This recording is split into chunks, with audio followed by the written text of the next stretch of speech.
Okay. Welcome, everyone, and thank you for virtually joining us for the latest version of the Variant Effects seminar series. My name is Diego, and I'm joined by Stephen Irwood and Mireia Seuma, who are the other members of the VES organizing committee. These seminars are made possible with support and a lot of help from Lara Muffley and Alex Hopkins, among several others, and our sponsor, the Atlas of Variant Effects Alliance.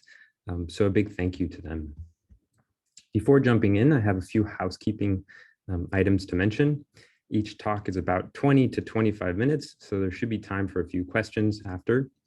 But please post those questions at any time to the Zoom Q&A or chat, and we'll read them out loud to the speaker at the end of the presentation. If you have additional questions after the end of the seminar and you're an AVE member, feel free to visit our seminar series Slack channel for more discussion. You can catch the seminar today and previous presentations that have been recorded on our CMAP YouTube channel. And finally, we're posting updates on our Twitter accounts, so be sure to follow us there at Variant Effects. This has never been an issue here, but as a reminder, please be considerate when posting comments or questions. We expect everyone to be respectful and use welcoming and inclusive language. All of the details of this seminar series can be found on our website, including a regularly updated schedule of upcoming speakers. And without further ado, we have a great lineup for today's presentation. André, our first speaker, is a senior postdoc in Ben Lehner's group at the Center for Genomic Regulation in Barcelona. André's work focuses on developing software for the analysis and modeling of deep mutational scanning data in order to better understand how biological sequences encode biophysical properties. And the title of his talk today is Mapping the Energetic and Allosteric Landscapes of Protein Binding Domains. And André, feel free to start sharing your screen and take it away whenever you are ready. Thank you very much. Let's see if I can share. Yeah, does that work? Yep. Right. So thank you very much for the introduction. I'd like to just start with acknowledging everyone that was involved in this project. So it was very much a collaborative project led by myself, Julia, and Jörn, and obviously with guidance from Ben.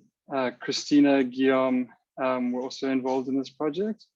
And I'd just like to point out that I led the computation analysis, but all the experimental work was led by Julia and Jörn. And then I'd also just like to also acknowledge everyone else in the Lehner lab at the CRG here in Barcelona. And also just a quick summary of where this is all going.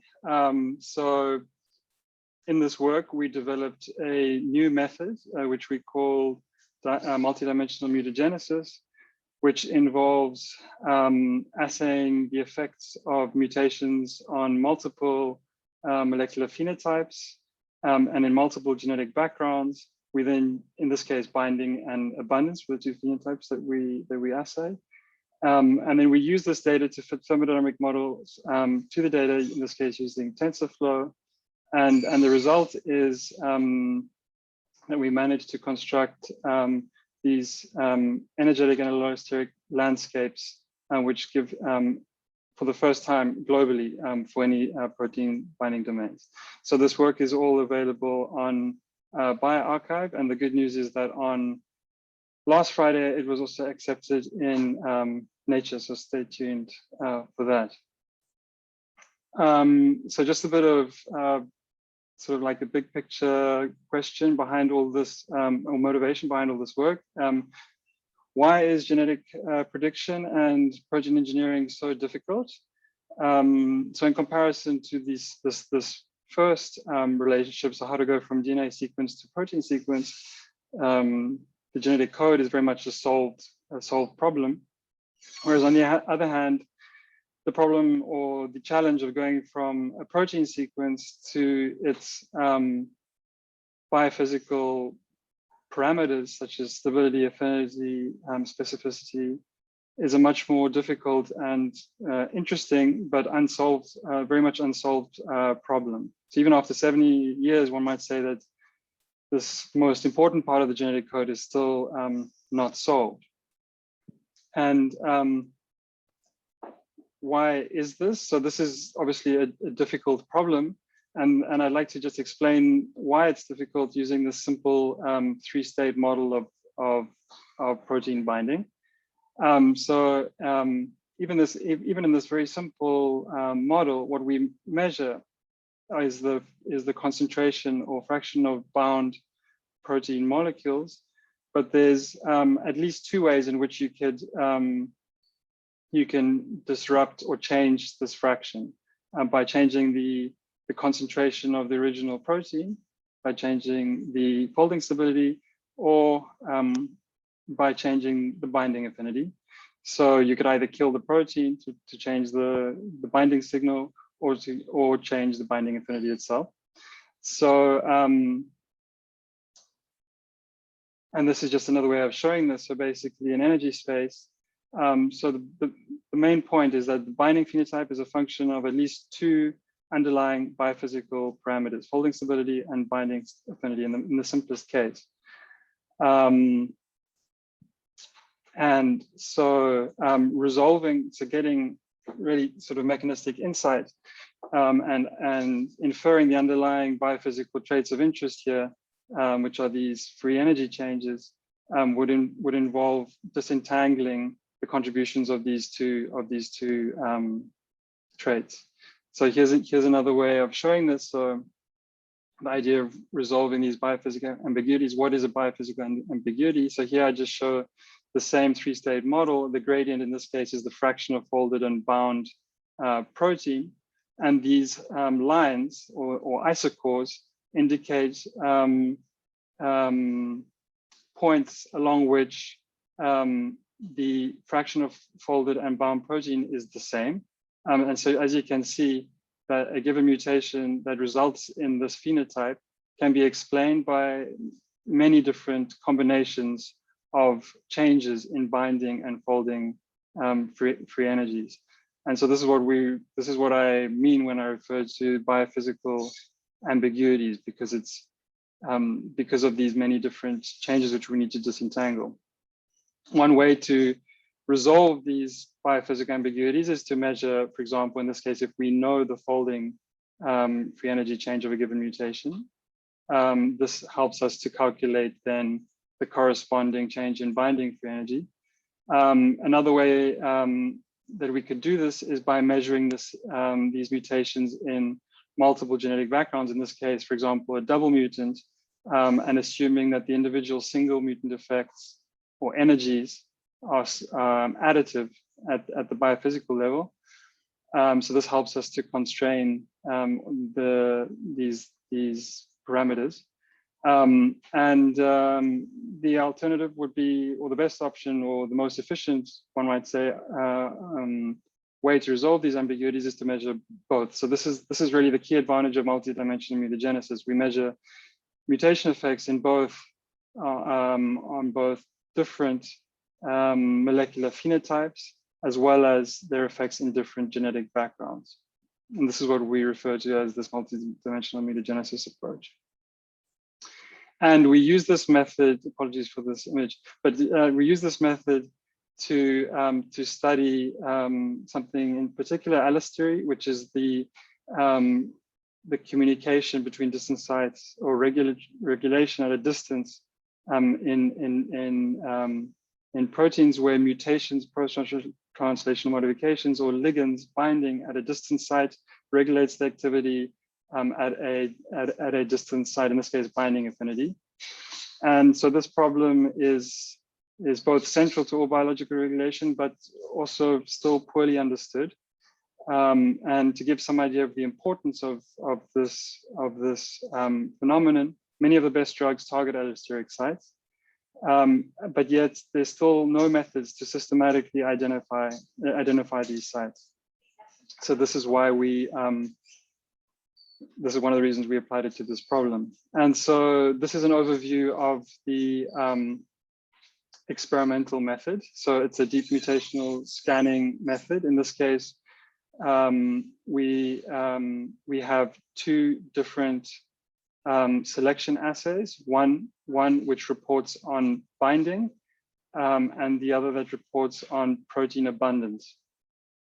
And both rely on protein complementation of an essential enzyme. So basically, yeast growth reports on both of these phenotypes, on either of these phenotypes in both of the assays. We then use sequencing to count the number of variants before and after selection, as usual, which then gives us our estimates of growth rates for all variants. So then just to summarize here, in the binding PCA assay, a mutation that destabilizes either binding or folding would result in a growth defect.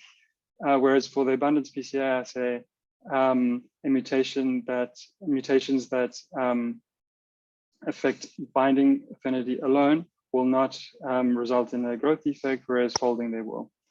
And just to mention here that this assay is really an extension of previous work from, in this case, from the Michnik lab. And we applied this method then to two different protein domains, an SH3 domain and a PDZ domain, both of which are some of the most common protein binding domains in the human genome. And then just to mention again that all this work was done by Julia and Jörn with help from Christina in the lab. And so the result are these familiar matrices. So we on the top for PDZ binding PCA assay and the bottom the abundance PCA assay. So you can see we get good coverage across the whole domain, and you can see that also most mutations are detrimental, so they have disrupting effects. And then on the right, I'd also just show the distribution. So not only singles, just to remind you that we also assayed the effects of double mutants, many thousands of double mutants. And so these are the molecular phenotypes which we are measuring. But what we're really interested in are the underlying biophysical traits. In this case, these free energies of binding and folding. And so to do this, and inspired by previous work that has done essentially similar things for transcriptional regulatory sequence and proteins as well, is we use this very simple equation, the Boltzmann probability, describing the Boltzmann probability distribution, which relates, in this case, the molecular phenotype or the fraction or the probability of a protein molecule being in a given state, in this case K, to the underlying biophysical trait, which is these free energies. So you can see this is a nonlinear relationship. And then simply with this, with following on from this distribution, we can then derive the fraction of proteins in a given state as follows. So it's the same term divided by the sum of all other possible states. And then I'm not going to go into detail, but you're going to have to believe me here that this, for a three-state equilibrium, these equations relate the fraction of molecules that are folded to the folding energy, free energy of folding, and likewise the fraction of folded and bound molecules is a function of both the folding and binding free energy changes. We then, in order to fit these models to the data, we used neural networks. So I'd like to just step through this here. So at the top, we have these one-hot encoded amino acid sequences. So these are the genetic variants that we assayed. And each of these are then weighted by these coefficients, which represent the free energy changes of single amino acid substitutions. Another assumption here is that the energies combine, like I said before, additively in multi-mutants, in this case, double mutants. And then the fraction of molecules in either the folded or bound states are given by the equations which I showed on the previous slide. And then the last assumption is that there's a linear relationship between this fraction and the actual measured phenotypes, in this case, the binding PCA and abundance PCA fitness estimates that we get from the two assays. So in all of this, just a reminder that in red is what we're actually fitting here in our model to the data. Everything else is fixed. And then also just like to point out that we are busy developing this tool called Mochi to do this, but in a customizable, user-friendly way, and hopefully that will be available soon. So what's the result? So the model performance here, I just show the model performance to separately for the binding and abundance assay, and you can see we get very good agreement with the simple model to the data. Whereas if we only restrict ourselves to the binding PCA data, you can see the performance, especially for the abundance data, reduces significantly, as well as if we only consider single amino acid substitutions and ignore the multi-mutant data that we have. Also, you can see the performance is much reduced. And here I show the nonlinearity between the underlying energies changes and the observed molecular phenotypes. So once again, the abundance fitness is a function of folding free energy change, and the binding is a function of both binding and folding. So you can see once again also there's a good fit to the data. And then as an independent validation of the model inferred parameters, we compared these two in vitro determined folding and binding free energies, and you can see there's a good agreement. So what do the resulting landscapes look like? So on the top here, I show for the PDZ domain the molecular phenotype. So this was the heat map I showed previously, and at the bottom you can see the inferred biophysical trait of binding in this case. And there's a number of differences. Firstly, the heat map is more complete. So we were able to infer single mutant effects from the multi-mutants. Second of all, you can see that many of these changes are much weaker in this heat map. So for example, in this region here, you can see most of these changes are actually related to changes in abundance. Changes in folding stability. And lastly, of course, and importantly, these mutant effects are on a are in units that make sense, in this case kilocalorie per mole. And this is likewise for the folding free energy landscapes. So if we plot these two inferred traits against each other, so for single mutants for the PDZ domain, and color them by position in the three-dimensional structure, so the binding close to the binding interface in the core on the surface, you can see that well, first of all, many single mutants have effects on both of these biophysical traits, so both folding and binding. So but you can see that, for example, in the binding interface, these are biased towards strong effects on binding free energy, and in the core, these are biased towards strong effects on folding free energy. And then if we map these changes, so this is what I've plotted here is for both the SH3 and the PDZ domain, the mean of these folding free energy changes at each residue.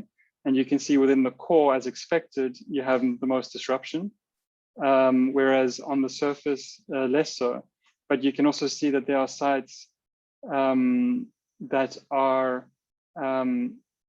actually, when they're mutated, they have stabilizing effects. And in our manuscript, we show evidence that these might be involved in extra domain interactions, but I won't go further into this now. So likewise, here is are the maps on the structure of the mean of the binding for energy changes for each residue. And it's very clear here to see that sites that are close to the ligand, here shown in black, have the strongest effects, as one might expect. But here below also I show how that you can actually use these free energies to predict the binding interface, and these models, these predictions are very good with AUCs close to 1. Then our next step was to look at allosteric site identification. So these plots on the x-axis I show distance to the ligand, and the y-axis here the same metric, which is the weighted mean absolute value of the binding for energy change. This is like the average for each site change of binding affinity.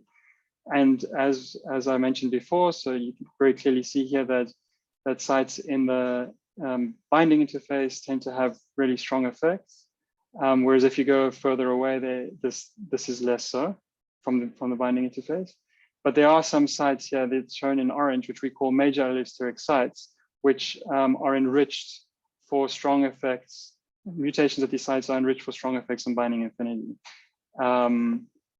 And many of these have been identified before. So these points shown as triangles here are sites that have been identified previously to switch binding preference and this ligand preference, sorry. And this can only be explained by a change in binding affinity. And then here, this is the same data visualized on the structure. So in this case, for the PDZ domain, you can see these residues reach all the way to the other interface of the protein, and seem to be forming like this chain. Another point is that these allosteric mutations that we identify agree with previously defined allosteric networks. So this is more confidence that what we're seeing it makes sense. And then lastly, in here I'm showing the same data, but at this in this case, all surface sites with at least one allosteric mutation. And as you can see, they're abundant. They spread across the whole surface. And these sites tend to have mild effects on binding affinity. And the way we understand this is that these solvent exposed residues can fine tune binding affinity because they're also less likely to have strong effects on abundance, unlike core residues.